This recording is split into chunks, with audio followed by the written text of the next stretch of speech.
Foreign policy, economy and home ministry, یہ چلاتے ہی ہماری اسٹیبلشمنٹ ہے. ان کی مرضی کے بغیر ممکن ہی نہیں ہے. اور انٹرنیشنل ڈپلومیسی میں آپ یقین رکھیں کہ Delhi, Beijing, Washington D C, New York mission جو ہے یونائٹڈ نیشن میں, یہ وہی چلاتے ہیں. ایون یہ کہ آپ کو یقین نہیں آئے گا کہ نہ صرف یہ ڈکٹیٹ کرتے ہیں پالیسی, بلکہ یہ بھی بتاتے ہیں کہ لفظ کیا استعمال کرنے کے لیے. اردو میں تو جھوٹ بولا جاتا ہے پاکستانی میڈیا میں, اور اس میں حکومت اپنا پراسپیکٹو پیش کرتی ہے گمراہ کرنے کے لیے, لوگوں کو چونا لگانے کے لیے, خوش فہمی میں مبتلا رکھنے کے لیے. مگر انگریزی میں جھوٹ نہیں بول سکتے کیونکہ وہ انٹرنیشنل کمیونٹی پکڑ لیتی ہے. امریکہ کی طرف سے جو فنڈز خاص طور پر پاکستان کے لیے مختص کیے گئے, پتہ یہ چلا کہ ڈیموکریسی کے لیے اور ویمنز اور جینڈر ایکویلٹی کے لیے کچھ اس طرح کے اتنے فنڈز دیے جا رہے, اتنے ملین ڈالرز یا اتنے بلین ڈالرز. میں اس خبر کو بہت دلچسپ انداز میں آپ کو سنانا چاہوں گا. 2 منٹ لگیں گے مگر آپ کے ویورز انجوائے کریں گے. یہ 98 کی 99 کے بگننگ کی بات ہے, جب وہ نواز شریف کی ابھی حکومت گئی نہیں تھی, ان کا آخری بجٹ تھا وٹ آئی ریممبر.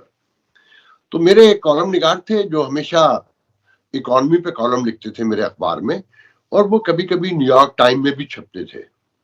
اچھا, وہ بہاری تھے, اور میں یہ سمجھتا ہوں کہ ہمارے ملک میں جو بہاری ہیں وہ سب سے زیادہ پڑھی لکھی قوم ہے.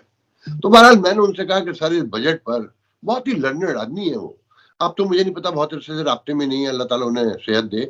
میں ان سے کہا سر بجٹ پہ کالم لکھنا ہے. تو کہنے لگے کہ بھائی اس زمانے میں اخبارات, نیٹ وغیرہ اتنا عام نہیں تھا اور اتنی چیزیں نہیں تھی, آپ کو بھی پتا ہے.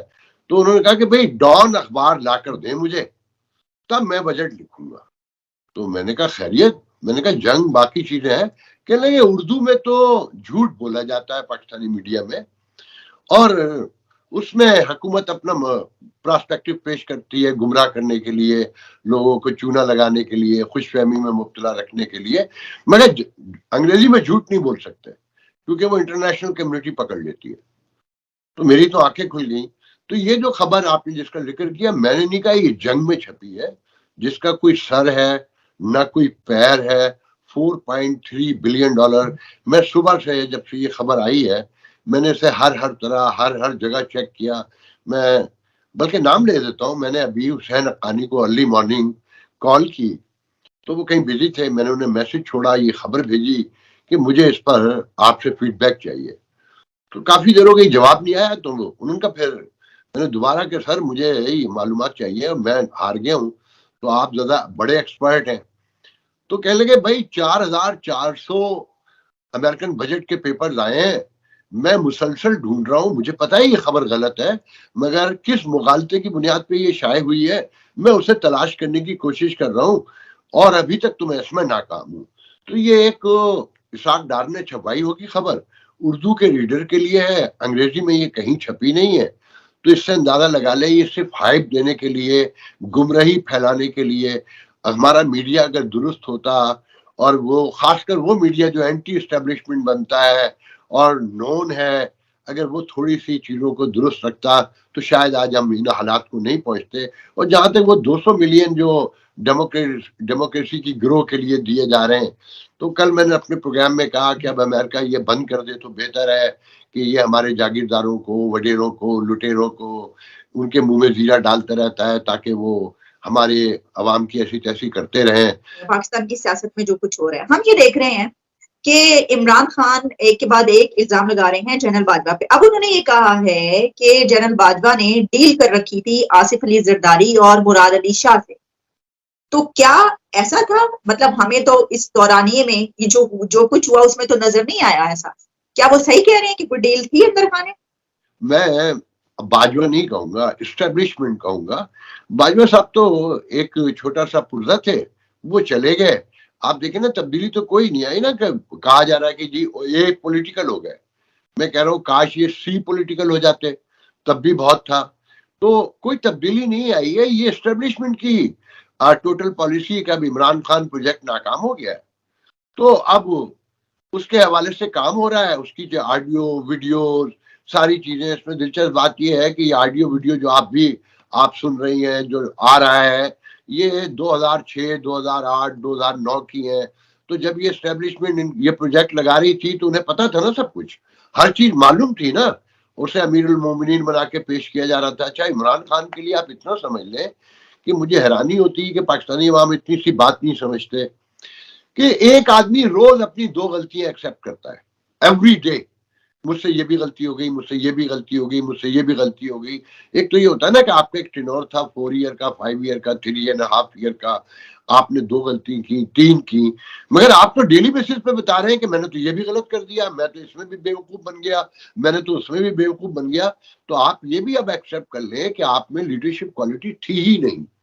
آپ نے سارا کچھ انہی کے اوپر چھوڑا ہوا تھا اور آپ صرف یہ کہنا چاہتے ہیں کہ دیکھیں میں تو ان کے مکمل کام آ رہا تھا, میں تو کسی معاملے میں مداخلت ہی نہیں کرتا تھا, میں کونے میں بیٹھا دہی کھا رہا تھا, آپ نے مجھے بھی بھگا دیا. تو آپ کو اور کتنا بڑا اسٹروج چاہیے؟ اب مطلب کوئی ایسا اسٹروج اب چاہیے جو سانس بھی نہ لیتا ہو.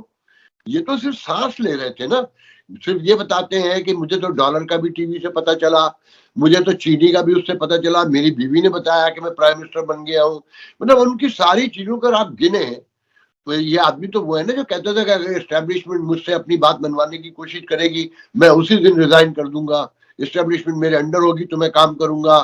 وہ سارے ان کے کلپس دیکھیں. ہم تو ایک ڈیجیٹل ایرا میں رہتے ہیں نا کہ اب میں اور آپ کوئی بات کہتے ہیں تو جواب میں فوراً میرا اور آپ کا کلپ دکھا دیا جاتا ہے کہ حضور تو یہ فرماتے تھے.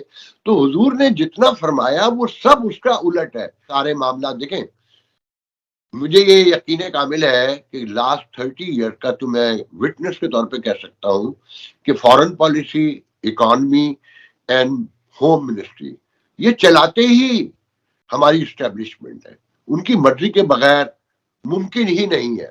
اور انٹرنیشنل ڈپلومیسی میں آپ یقین رکھیں کہ Delhi, Beijing, Washington D C, New York mission جو ہے یونائٹڈ نیشن میں, یہ وہی چلاتے ہیں.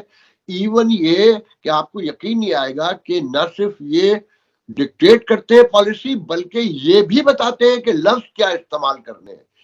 ایمبیسڈر کو یا ڈپلومیٹ کو یہ بھی اجازت نہیں ہوتی کہ وہ ایکسپریس جو ہے وہ بھی اپنے انداز میں کر سکے. No has to follow same like whatever they asking to do it. الزام دیکھیں, نواز شریف الزام نہیں لگاتے تھے کیا؟ وہ بھی ساری باتیں یہی کرتے تھے مگر ان کا ذرا ایلیگینٹ اسٹائل تھا, سوفسٹیکیٹڈلی کہتے تھے بات کو. یہ کھڑے لہجے میں, اکھڑ لہجے میں کہتے ہیں, مگر کوئی تبدیلی نہیں آئی ہے. اور خان صاحب تو یقین رکھیں خان صاحب کی باتوں پہ صرف ہنسنے کے علاوہ کچھ نہیں بچا ہے. اچھا احمد صاحب, آپ نے یہ جو باتیں کی, خیر اس کے بعد آپ نے کہا کہ ہوم منسٹری بھی, فورن پالیسی بھی, اکانومی بھی, تو پھر رہ گیا. پوچھنا چاہوں گی کہ سب سے پہلے تو آپ کو میری کرسمس, بہت ہی زبردست دن, بہت زبردست طریقے سے. تھینک یو سو مچ. یہاں پر میں تو پوری دنیا میں سب کو میری کرسمس کہوں گی اور سب کے لیے دعا کروں گی کہ بڑا اچھا سب کا گزرے. مجھے یہ کرنا چاہیے. آفاق صاحب, ایک یہ کیا مسئلہ ہے ہمارے ساتھ کہ اگر ہم میری کرسمس کہیں لکھ دیتے ہیں, کوئی کہہ دیتے ہیں, تو وہاں پہ وہ ایک ڈیبیٹ شروع ہو جاتی ہے کہ یہ تو گناہ کر دیا, یہ کیا کہہ دیا. بھائی ہمارے ملک میں رہنے والے جو کرسچنز ہیں وہ ہمارے بہن بھائی ہیں, ہم کیوں نہ ان کو مبارکباد دیں. ہمارے جو ہندو بہن بھائی ہیں, ہم کیوں نہ ان کو دیوالی پہ اور اس پہ مبارکباد دیں, ہولی پہ. یہودیوں کو, کرسچنز کو اگر کسی نے تکلیف پہنچائی تو روزے محشر میں ان کا گریبان پکڑوں گا. آپ نے تو یہ فرمایا ہے مگر یہ ہم بتانا ہی نہیں چاہتے ہیں کیونکہ مجھے پھر وہ آپ کے لیے ایشو بن جائے گا. اس ریاست کو وجود میں لایا گیا. دیکھیں یہ ایک بفر اسٹیٹ ہے اور اس کو قائم رکھنے کے لیے یہ ضروری ہے. اب یہ کتنے عرصے رہے گا یہ مجھے نہیں پتا مگر اس کی اور کوئی بیس نہیں ہے. یہ اسی جھوٹ کے ذریعے قائم رہ سکتی ہے. سچائیوں کے ساتھ تو اس کے وجود پہ ہی سوال اٹھنا شروع ہو جائیں گے کہ بھئی یہ ضرورت کیا پڑی تھی. اگر اس بحث میں ہم چلے جائیں تو یہ مجبوری ہے.